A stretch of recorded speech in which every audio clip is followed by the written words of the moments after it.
Hello friends, आज हम इस वीडियो में बीपीएससी टीआरई 4.0 क्लास 1 to 5 के लिए ईवीएस से संबंधित मोस्ट इंपॉर्टेंट 20 प्रश्नों को सॉल्व करेंगे। सेट नंबर है 30। इससे पहले ऑलरेडी हमने 29 सेट करा रखा है, उसका लिंक डिस्क्रिप्शन दिया हुआ है या फिर प्लेलिस्ट में जाके आप देख सकते हैं। ध्यान दीजिएगा, ये जो कंटेंट तैयार किया गया है ये बिहार विद्यालय के पर्यावरण एवं हम जो कि कक्षा तीसरी से लेकर 5वीं तक चलती हैं तथा विज्ञान जो कि कक्षा 6ठी से लेकर 8वीं तक चलती हैं उस किताब से कंटेंट तैयार किया गया है। ठीक है, तो चलिए फिर शुरू करते हैं और देखते हैं आज का पहला सवाल है, कर्णम मलेश्वरी निम्नलिखित में से कौन सा खेल खेलती हैं? कर्णम मलेश्वरी निम्नलिखित में से कौन सा खेल खेलती हैं? Weight lifter, boxing, hockey. तो याद रखना है, कर्णम मलेश्वरी वेट लिफ्टर खेल खेलती हैं। ये ऑप्शन यहाँ पे सही है। अगला सवाल है कि मैं मरे हुए जानवर को खाता हूँ, मैं कौन हूँ? कोयल, गिद्ध, मोर। तो याद रखना है, ये प्राणी है गिद्ध। गिद्ध मरे हुए जानवरों को खाता है। बी ऑप्शन यहाँ पे सही है। बाकी कोयल और मोर देखेंगे कि जीवित जानवरों को खाता है, ये पक्षी कीट मकोड़े को खाता है ना। तो ध्यान रखिएगा, यहाँ पे बी ऑप्शन सही है। ये सभी ईवीएस के बुक में जो पर्यावरण और विज्ञान नाम की जो चलती हैं क्लास 3 से 5 के बीच में, ये वहाँ से सवाल लिए गए हैं। अगला सवाल है कि उस पक्षी का नाम क्या है जो अपने अंडे दूसरे पक्षियों के घोंसलों में देती हैं? तो ये सभी पता होगा इसका आंसर। ये पक्षी कौन सा है? कोयल, है ना। कोयल अपने अंडे दूसरे पक्षियों के घोंसले में देती हैं। ठीक है, तो ये ऑप्शन यहाँ पे सही है। अगला सवाल है कि इंद्रधनुष के मध्य में कौन सा रंग होता है? इसके लिए ट्रिक है। ट्रिक क्या है? बेंजानी, हापी, नाला। बेंजानी, हापी, नाला। ठीक है, तो यहाँ पे पूछा है मध्य में कौन सा रंग होता है, तो देखेंगे बैगनी, जामुनी, नीला, हरा, पीला और एक ये हो जाएगा आपका नस्य क्या हो जाएगा, नारंगी और लास्ट हो जाएगा लाल। ठीक है, तो यहाँ पे देखेंगे बीच में पूछा है तो 3 इधर और 3 ये इधर देखेंगे आप, तो बीच में क्या हो जाएगा यहाँ पे हरा।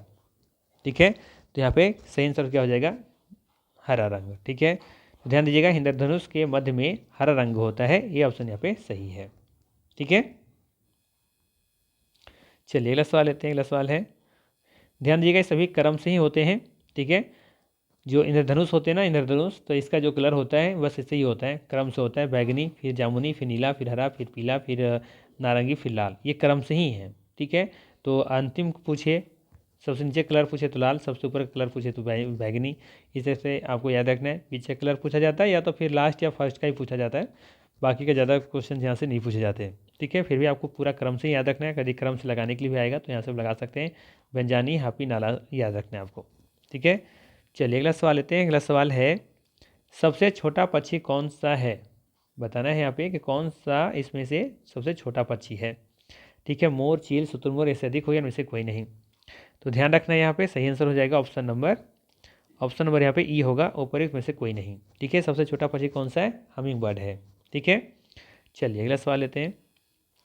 अगला सवाल है कि किस पानी से नमक बनाया जाता है? समुद्र के पानी से, मृत सागर के पानी से या झील के पानी से, एक से अधिक होगा, इनमें से कोई नहीं। वैसे अब देखा जाए तो यहाँ झील का पानी ज़्यादातर मीठा ही रहता है ना।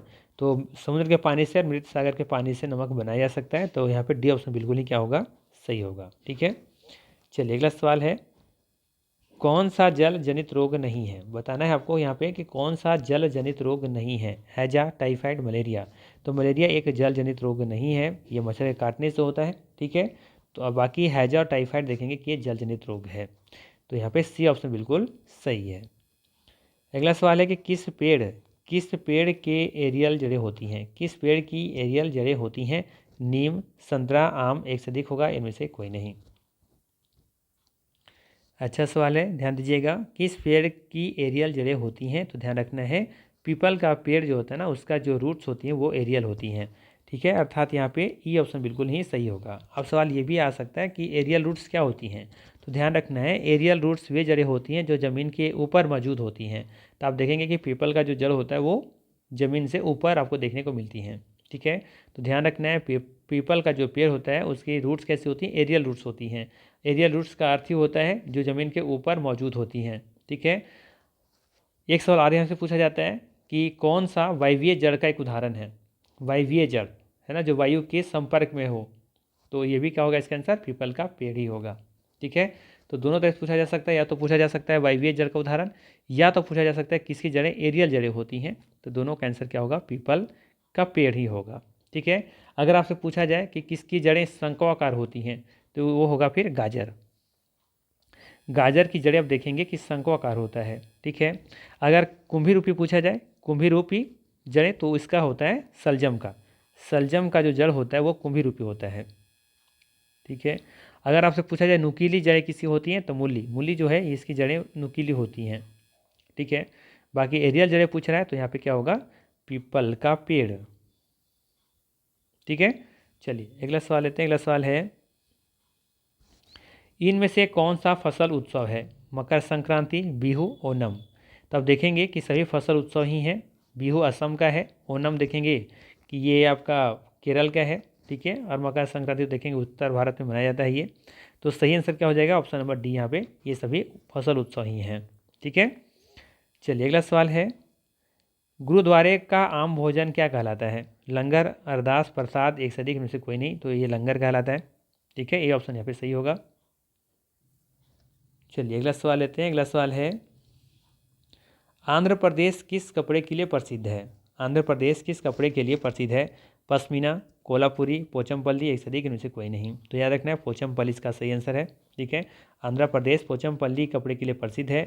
पश्मीना शॉल के बारे में हम लोग देख रहे थे, पिछला सेट में हम लोगों ने देखा था, है ना, ये कश्मीर लद्दाख में देखने को मिलती हैं पश्मीना शॉल, जो कि बहुत ही कीमती होता है। एक एक पश्मीना शॉल बनाने में 250 घंटे लगभग लग जाते हैं, है ना, तो ध्यान रखना है। और ये 6 उस जो उनके जो स्वेटर होते हैं उसके बराबर, एक शॉल के बराबर उसमें मिलती है। तो ये ध्यान रखना है पश्मीना शॉल के बारे में, जो कि लद्दाख में जो चांगपा जो जनजाति होती हैं, खाना बदोश जनजाति होती हैं, वो उनके द्वारा ये बनाई जाती हैं। ठीक है, चलिए अगला सवाल लेते हैं। अगला सवाल है कि अबू धाबी, अबू धाबी की मुद्रा क्या है, अबू धाबी की मुद्रा क्या है, दिरहम है, डॉलर है, रुपया है, एक से अधिक होगा, मुझे कोई नहीं, तो सबको पता होगा अबू धाबी की मुद्रा है दिरहम। अमेरिका ऑस्ट्रेलिया का देखेंगे तो वहाँ का डॉलर चलता है, इंडिया का रुपया है। ठीक है, चलिए अगला सवाल लेते हैं। अगला सवाल है कि दांत में दर्द होने पर किस मसाले का इस्तेमाल किया जाता है, तो सही आंसर है लौंग। लौंग का देखेंगे प्रयोग दांत में दर्द होने पर इसका उपयोग किया जाता है। अगला सवाल है कि घावों को भरने के लिए, घावों को भरने के लिए किस मसाले का उपयोग किया जाता है, जीरा, लौंग, सौंफ, एक से अधिक हो गया, इनमें से कोई नहीं, तो ध्यान रखिएगा सही आंसर होगा यहाँ पे ऑप्शन नंबर ई, उपर्युक्त में से कोई नहीं। आप देखेंगे कि घावों को भरने के लिए हल्दी जो होता है ना उसका प्रयोग किया जाता है। ठीक है, हल्दी का प्रयोग किया जाता है, ना कि जीरा, लौंग, सौंफ का। लौंग देखेंगे दांत जब दर्द होता है ना तो उसमें उसका प्रयोग किया जाता है। अगर पेट वगैरह थोड़ा बहुत अगर यदि कुछ थोड़ा सा गड़बड़ है तो आप जीरा का प्रयोग कर सकते हैं, जीरा ततला करके उसका यदि थोड़ा सा पीस करके उसको यदि पानी में घोल कर पीते हैं तो थोड़ा सा रिलैक्स आपको कुछ आराम महसूस होता है। ठीक है, सौंफ वगैरह देखते हैं जनरली ज़्यादातर उसका भी पेट में थोड़ा बहुत फ़ायदा करता है, बट सौंफ ज़्यादातर लोग मुंह में जैसे किसी का ज़्यादा बदबू आता है ना, उस दुर्गंध आता है, तो वो लोग सौंफ खाने का शौकीन होते हैं वैसे लोग। ठीक है, चलिए अगला सवाल लेते हैं। अगला सवाल है कि केरल, केरल में कौन से मसाले उगाए जाते हैं, इलायची, काली मिर्च, मिर्च, लौंग। तो देखेंगे कि तीनों चीज़ का इस्तेमाल उपयोग किया जाता है केरल में। ठीक है, तो इलायची, काली मिर्च और लौंग ये सभी देखेंगे मसाले केरल में उगाए जाते हैं। डी ऑप्शन सही होगा यहाँ पे। अगला सवाल है कि नौसैनिक जहाज पर यात्रा करने वाली और पूरी परेड की कमान संभालने वाली पहली महिला कौन थी, तो ये थी वाहिदा प्रिज्म खान। ये ऑप्शन यहाँ पे बिल्कुल ही सही होगा। ठीक है, बाकी कर्नम महेश मलेश्वरी के बारे में पता है, ये वेट लिफ्टर थी। ठीक है, चलिए संतोष यादव के बारे में बताना है। ठीक है, संतोष यादव के बारे में बताना है आप लोगों को कमेंट करके कि संतोष यादव कौन थी। ठीक है, चलिए अगला सवाल है, प्रति मिनट हृदय स्पंदन की संख्या को क्या कहते हैं, प्रति मिनट हृदय स्पंदन की संख्या को क्या कहते हैं, पल्स रेट, स्पंदन, धड़कन, एक से अधिक होगा, इनमें से कोई नहीं, तो ध्यान रखिएगा सही आंसर इसका पल्स रेट। ठीक है, क्या हो जाएगा इसका आंसर, पल्स रेट। चलिए इसका आंसर आप लोग पता है मुझे कमेंट नहीं कीजिएगा, हाँ ये बता देते हैं हम, क्योंकि इंपॉर्टेंट है थोड़ा सा ये संतोष यादव के बारे में। ध्यान रखिएगा संतोष यादव भारत की एक पर्वतारोही हैं। ठीक है, पर्वतारोही हैं, वह एवरेस्ट पर्वत पर 2 बार चढ़ने वाली विश्व की प्रथम महिला हैं, याद रखना आपको। ठीक है, ये विश्व की पहली महिला है जो एवरेस्ट पर 2 बार फतह की हैं, संतोष यादव। ठीक है, चलिए अगला सवाल लेते हैं। अगला सवाल है, निम्न में से वह कौन सा कांच है जो श्वेत रंगों को विभाजित कर 7 रंगों को प्रदर्शित करता है या दिखाता है, तो इसका आंसर हो जाएगा प्रिज्म। फ्रिज में आप देखेंगे कि अगर यहाँ से अगर किस प्रकाश को यदि पास करते हैं तो ये 7 रंगों में क्या हो जाती हैं, विभाजित हो जाती हैं। ठीक है, ये ध्यान रखना है। तो इसको क्या कहते हैं, प्रिज्म कहते हैं। ये ऑप्शन सही है यहाँ पे। अगला सवाल है कि मैं एक पेड़ पर उल्टा लटक सकता हूँ, कौन सा जीव है ये? तोता, चील, चमगादड़, इससे अधिक होगा, इनमें से कोई नहीं। तो सबको पता होगा चमगादड़ ये उल्टा लटक सकता है पेड़ पर। अगला सवाल है और आखिरी सवाल है सेट का, औषधीय पौधा कौन सा नहीं है? बताना है कि औषधीय पौधा इसमें से कौन सा नहीं है। तुलसी, नीम, पुदीना, एक से अधिक हो गया, इनमें से कोई नहीं। तो आप देखेंगे यहाँ पे चाहे तुलसी हो, चाहे नीम हो, चाहे पुदीना हो, ये सभी क्या है, एक औषधीय पौधा है। औषधि के रूप में इसका प्रयोग किया जाता है।